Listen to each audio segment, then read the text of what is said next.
మేము ఏలూరు జిల్లాలోని టీ నర్సాపురంలోని రుద్రకోట రాజగూడెంకి వచ్చాము.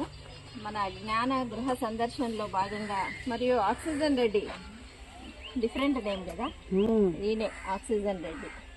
సో ఈ అబ్బాయి పేరు పెట్టే ఫంక్షన్, కుటుంబ సభ్యుల ఫంక్షన్కి ఇక్కడికి వచ్చాము.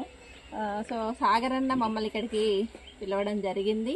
ఈరోజు రాగానే ఒక మంచి అంబేద్కర్ విగ్రహం, అది రుద్రకోట రాజగూడెంలో ఉన్న అంబేద్కర్ విగ్రహం దర్శించడం, మాలయ్యడం కాడ నుంచి మొదలు పెడితే ఎంతమంది పిల్లలు, చాలా యూత్ ఇక్కడ కనబడ్డారు మాకు. మేము ఎప్పుడు సాగర్ అన్న ఒక్కడే వస్తారేమో అని అనుకున్నాం, కానీ సాగర్ అన్న బలగం చాలా ఉందని ఇక్కడ తెలిసింది. అన్న పిలిచినందుకు హ్యాపీగా ఫీల్ అయ్యాం. ఊరు కూడా చాలా ప్రశాంతంగా పీస్ఫుల్గా ఉంది మాకు. ఇక్కడికి వాళ్ళ బంధుమిత్రులు అందరూ ఈ ఫంక్షన్కి అటెండ్ అయ్యారు. చాలా చక్కగా జరిగింది ప్రోగ్రామ్. ఈరోజు హీరో ఆక్సిజన్ రెడ్డి కానీ మొత్తం అంతా మన వక్తలు లాగేసుకున్నారు స్టేజ్ అంతా. అయినా కూడా బాగా జరిగింది. ఈయన కోసం మాట్లాడడం జరిగింది. పెద్దవాడు అయ్యాక గొప్పవాడు అవ్వాలని ఆశిస్తూ. Thank you oxygen. ఆక్సిజన్ అంతా పొల్యూషన్ అవుతుంది. నువ్వు పర్యావరణ ప్రేమికుడుగా మారి ఆక్సిజన్ పెంచే పనులు చేయాలి. ఓకేనా?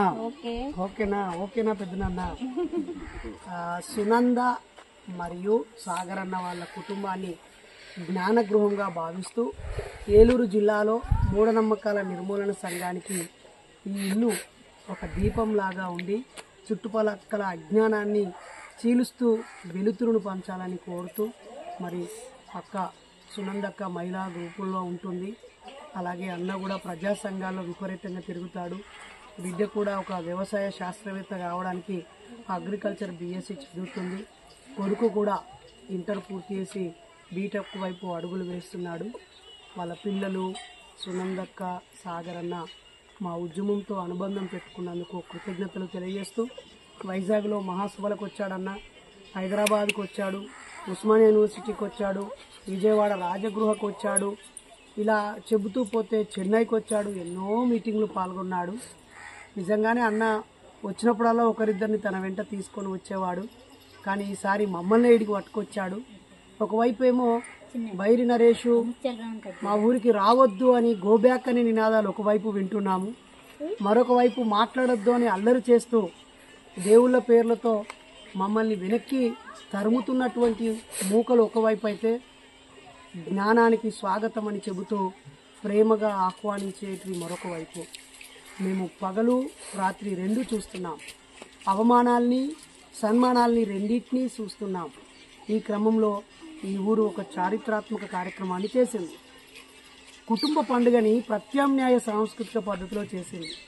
గూడెమంతా చర్చి వైపు వెళ్తే ప్రజలందరినీ బాబాసాహెబ్ వైపు నడిపించింది. నిజంగా అద్భుతం.